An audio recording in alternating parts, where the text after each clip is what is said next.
तो hello guys, आज भी मेरे पास बहुत सारे अपडेट्स हैं। तो सबसे पहले आज हम बात करते हैं कूली एंड वॉर 2 मूवी के बॉक्स ऑफिस कलेक्शंस के बारे में। तो यहाँ पे गाइस आपको पता है कि 14 अगस्त को ये दोनों मूवीज रिलीज हुई थी और आज गाइस इसका चौथा दिन है, बट यहाँ पे 3 दिनों का जो कलेक्शन इसका वो निकल के आ चुकी है। और यहाँ पे गाइस चलिए हम बात करते हैं कि दोनों मूवीज में सबसे ज्यादा कलेक्शन किसने किया हुआ है। तो यहाँ पे गाइस सबसे पहले कुली मूवी का बॉक्स ऑफिस कलेक्शन सामने निकल के आ रहा है। तो यहाँ पे गाइस इंडिया में सिर्फ इसने जो नेट कलेक्शन किया हुआ है वो किया हुआ है 158.25 करोड़।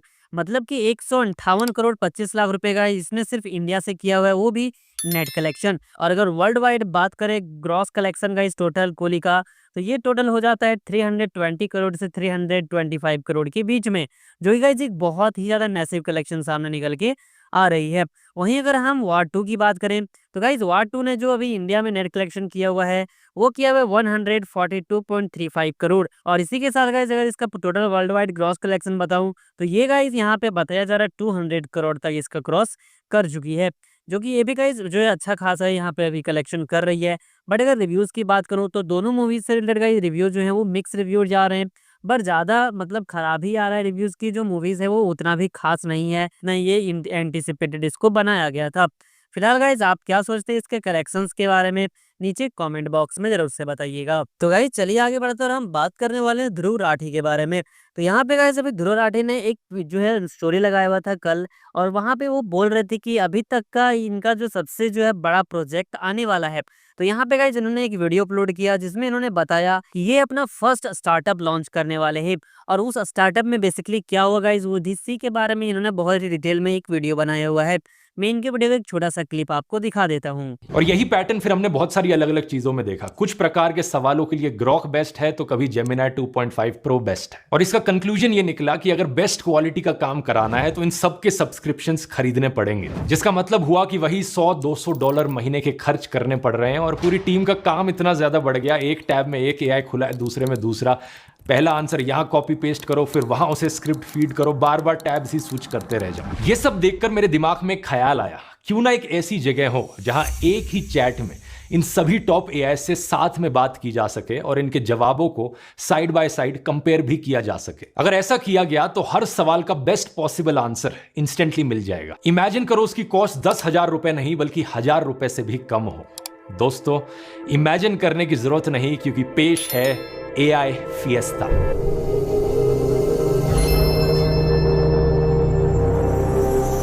एआई फिएस्टा अपना खुद का बनाया एआई प्लेटफॉर्म, खुद का स्टार्टअप जो मैंने एक बहुत ही टैलेंटेड टीम के साथ मिलकर बनाया है। ये देखिए आप स्क्रीन पर। इमेजिन करो एक ही चैट में दुनिया के सभी टॉप प्रीमियम एआईस के साथ आप सवाल कर सको और सबके तुरंत एक साथ जवाब पा सको। एआई फिएस्टा में ये सभी प्रीमियम मॉडल्स आपको एक साथ मिलेंगे सिर्फ $12 पर मंथ में, ओनली 999 रुपीज पर मंथ। तो चलिए गाइज हम आगे बढ़ते हैं और बात करने वाले हैं ऋषभ धोनी के बारे में।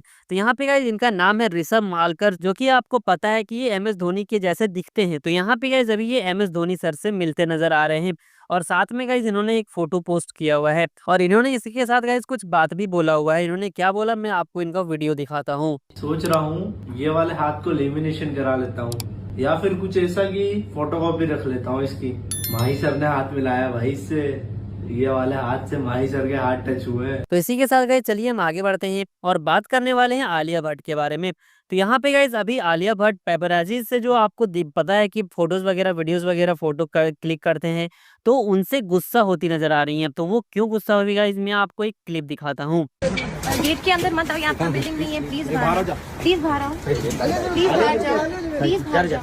नहीं अभी आप जाइए प्लीज, आपका बिल्डिंग नहीं है, आप नहीं अंदर आ सकते। आप प्लीज बाहर जाओ, आप सुन नहीं रहे अभी। Thank you. आप प्लीज बाहर जाओ। तो इसी के साथ गाइज चलिए हम आगे बढ़ते हैं और बात करने वाले हैं राहुल गांधी के बारे में। आपको पता है गाइज ये कुछ दिन पहले वोट चोरी का एलिगेशंस लगाए हुए थे election commission and opposition parties के ऊपर। तो यहाँ पे गाइज अभी आपको पता है इन्होंने एक यूजर का वोटर आईडी कार्ड शो करवा दिया था, जिनका नाम है गुरकीरत सिंह दांग। तो गाइज इन्होंने अभी एक इंटरव्यू दिया है किन्हीं को, और वहां पे इन्होंने बताया हुआ है कि इन राहुल गांधी ने बोला हुआ था कि इनके पास 4 वोटर आईडी कार्ड हैं और ये 4 बार वोट दिए हुए हैं। तो अभी गाइज इनका एक इंटरव्यू वायरल हो रहा है जिसमें ये पूरा क्लियर करते नजर आ रहे हैं कि इनके पास 4 वोटर आईडी कार्ड वाला कैसे ये मुझे मामला सामने आ रहा है और ये ऐसा क्या हुआ, ये पूरा क्लियर किए हुए हैं। मैं आपको इनकी वीडियो का एक छोटा सा क्लिप दिखा देता हूँ। गुरकीरत भाई, 4 वोटर आईडी आपके पास कैसे आई हैं? मेरे पास एक ही वोटर आईडी है। वेबसाइट पर जब अप्लाई किया पहली बार तब रिजेक्शन आया था, और फिर ऐसे करते हुए 4 वोटर आईडी वहां पर अप्लाई हुए और चारों रिजेक्ट हुए थे। और उसके बाद कुछ ही दिनों में चारों के चारों बनकर घर आ गए। तो मैंने एक रखा और बाकी कैंसिलेशन के लिए फॉर्म 7 जो ECI की वेबसाइट पर ही रिक्वेस्ट डाली जाती है, वहां से मैंने कैंसिलेशन रिक्वेस्ट बाकी तीनों के लिए डाला। और मेरी आपके सिस्टर से बात हो रही थी, ये जो आपकी प्राइवेट इंफॉर्मेशन राहुल गांधी जी ने लीक कर दी है पब्लिक में, इससे क्या इम्पैक्ट आ रहा है आपके ऊपर? एक जो हैरेसमेंट है वो तो हुई ही है, पर इसके अलावा बहुत एम्बैरेसमेंट सिचुएशन भी हो जाती है, क्योंकि लोग सिर्फ मुझे ही नहीं, मेरे पेरेंट्स, ग्रैंड पेरेंट्स, सबको फोन करके परेशान भी कर रहे हैं। वर्क भी अफेक्ट हुआ है। ये सब बस एक राहुल गांधी के फॉल्स एक्यूजेशंस के चक्कर में इतना कुछ है जो हमारी फैमिली को अभी इस सिचुएशन में डील करना पड़ रहा है। आपने एक्चुअल में कितने वोट डाले हैं? एक ही वोटर आईडी है और एक ही बार वोट डाला है। मैं चैलेंज करता हूं कि राहुल गांधी जी को कि अगर हिम्मत है तो ये प्रूफ करके बताए कि मैंने 4 बार वोट डाला है। और जो ऐसे क्रिएटर्स हैं, मैं देख रहा था काफी वीडियोस के मैंने 4 बार वोट डाले, मुझे लगता है ये सब मैं बोलता रहूंगा तो कुछ फायदा भी नहीं है। इट इज बेटर कि मैं लीगल एक्शन जो है इनके अगेंस्ट लूं। एंड इसी के साथ गाइज अभी इलेक्शन कमीशन के जो चीफ है गाइज, उन्होंने एक प्रेस कॉन्फ्रेंस किया हुआ था और बहुत सारे चीज़ों के बारे में गाइज इन्होंने बात किया हुआ है और सामने वाले लोगों को चैलेंज भी किया हुआ है, जिन्होंने भी इस चीज़ के ऊपर इल्ज़ाम लगाया हुआ है, एलिगेशंस लगाया हुआ है कि अगर आपके पास प्रूफ है तो आप अभी मुझे लिख के दे दो, मैं अभी चेक करवाऊंगा। और ऐसे बहुत सारी चीज़ों के बारे में इन्होंने बोला हुआ है। मैं सबसे इंपॉर्टेंट जो क्लिप है गाइज वो दिखा देता हूँ। अगर आपको पूरा वीडियो देखना है तो डिस्क्रिप्शन बॉक्स में लिंक मिल जाएगा। सबसे बड़ी मतदाता सूची हमारे पास है, लगभग 90 करोड़ से 100 करोड़ के बीच में। सबसे बड़ी मतदाता सूची, सबसे बड़े चुनाव कर्मियों की फौज, सबसे ज्यादा मतदान करने वाले लोगों की संख्या, और इन सब के समक्ष, सारे मीडिया के समक्ष ये कहना कि अगर मतदाता सूची में आपका नाम एक बार और है तो आपने 2 बार मतदान किया होगा और कानूनी अपराध किया होगा, और मेरे सारे मतदाताओं को अपराधी बनाना और चुनाव आयोग शांत रहे, संभव नहीं। हलफनामा देना होगा या देश से माफी मांगनी होगी, तीसरा विकल्प नहीं है। आपके माध्यम से मैं यह भी कहना चाहता हूं, अगर 7 दिन में हलफनामा नहीं मिला तो इसका अर्थ ये सारे आरोप निराधार हैं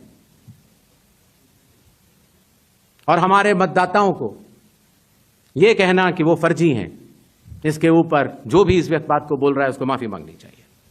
तो इन्होंने यहाँ पे डायरेक्टली बोल दिया कि अगर 7 दिनों के अंदर आप में से किसी के पास भी कोई प्रूफ है तो आप हमें लिखित में दे दो, हम इसका चेक करवाएंगे, जांच करवाएंगे। लेकिन अगर आप 7 दिन के अंदर नहीं देते हो तो पूरे देश से आपको माफ़ी मांगनी पड़ेगी या फिर आपको एपोलॉजी देना पड़ेगा। तो यहाँ पे गाइज ये चीज़ ये बोलते नजर आ रहे हैं।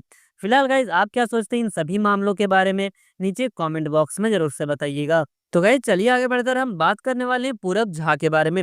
तो आपको पता है गाइज अभी बहुत सारे न्यूज़ निकल के आ रहा था कि बिग बॉस 19 में पूरब झा भी हमें देखने को मिलेंगे। तो फाइनली गाइज इन्होंने लाइव स्ट्रीमिंग कर रहे थे ये इंस्टाग्राम पे, तो वहाँ पे भी इनसे पूछा गया इनके जो ऑडियंस के द्वारा, तो इन्होंने क्लियर जवाब दे दिया कि ये जो है जा रहे हैं कि नहीं जा रहे। मैं आपको इनका क्लिप दिखाता हूँ। So are you going Bigg Boss? नहीं भाई, नहीं जा रहा मैं बिग बॉस। मैं आपको अभी बता दूं कि मैं बिग बॉस नहीं जा रहा हूँ, नहीं जा रहा हूँ भाई।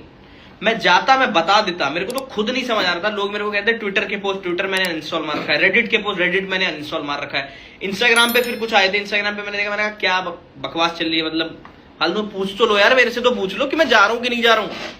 अपने मन से ही डाल दिया सबने। तो गाइज इन्होंने फाइनली रिप्लाई दे दिया कि मैं बिग बॉस पे नहीं जा रहा हूँ। एंड गाइज आपको पता है राउंड 2 है कि वसीम, तो इनके बारे में भी बोला जा रहा था कि ये भी बिग बॉस 19 में जा सकते हैं। तो इनका भी अभी एक वीडियो वायरल हो रहा है गाइज, इन्होंने क्या बोला मैं इनका वीडियो भी आपको दिखाता हूँ।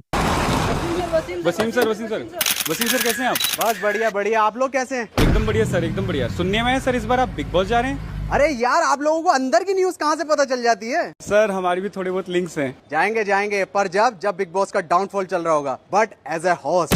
अरे यार, अरे मजाक कर रहा हूँ, मजाक भी नहीं समझते हो यार। तो बताइए ना सर, जा रहे हैं आप? यार अब फिर कुछ बोलूंगा फिर विवाद हो जाएगा, इससे बढ़िया है आप रहने ही दो, मैं घर पे ठीक हूँ। तो चलिए गाइज हम आगे बढ़ते हैं और बात करने वाले हैं गौरव तनेजा फ्लाइंग बीस्ट के बारे में।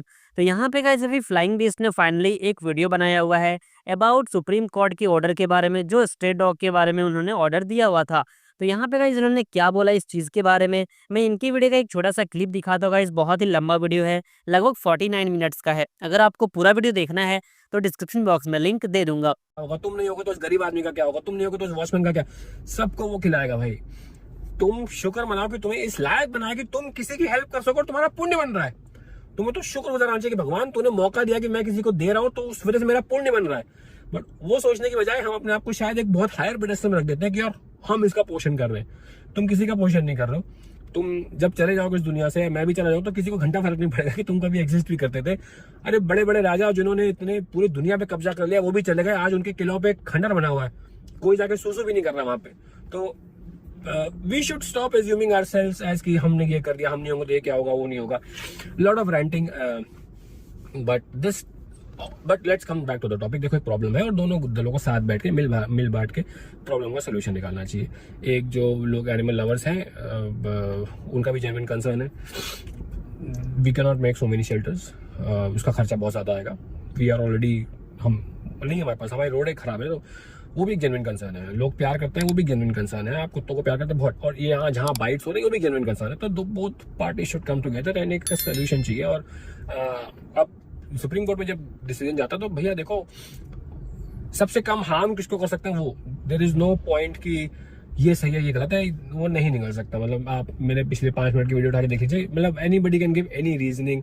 अब लोग कह रहे हैं कि यार डॉग बाइट का रीजनिंग है, तो डॉग बाइट में सुप्रीम कोर्ट कर रहा है तो पहले रेपिस्ट को अंदर करो। You can not shift the goal post like this. ऐसे तो देश में किसी चीज का डिसीजन नहीं आएगा। वो जो डॉग लवर्स है कह रहे हैं, वो लोग कह रहे हैं कि भैया तुम डॉग लवर हो, तुम रात को जाके चिकन मटन खाओगे, तो वो फिर अलग आर्गुमेंट हो गया। वो जो चिकन मटन खाते हैं वो कहते हैं कि तुम लोग तो पेड़ की हत्या करते हो। तो मतलब आप फिर गोल पोस्ट शिफ्टिंग ही करते रहेंगे, आप किसी चीज के सोल्यूशन पे नहीं आ पाएंगे। एक चीज पे अगर डिस्कशन हो रहा है, let's forget, for God sake, roads का भूल जाते हैं, रेप्स का भूल जाते हैं, सब कुछ भूल जाते हैं, इसी को सॉल्व करते हैं पहले। क्योंकि अगर इसकी बात करोगे तो मर्डर, फिर रेप, फिर डकैती, फिर डाउरी, फिर सब, it will not work like that. तो गाइस इस वीडियो में बस इतने ही अपडेट्स थे। रोजाना ऐसे ही अपडेट्स जानने के लिए प्लीज भाई चैनल को सब्सक्राइब करिएगा एंड बेल आइकन पे भी प्रेस करिएगा। अगर आपको ये वीडियो इन्फॉर्मेटिव लगी हो तो लाइक करिएगा, शेयर करिएगा। चलिए गाइस मिलता हूं आपसे नेक्स्ट वीडियो में, तब तक के लिए जय हिंद।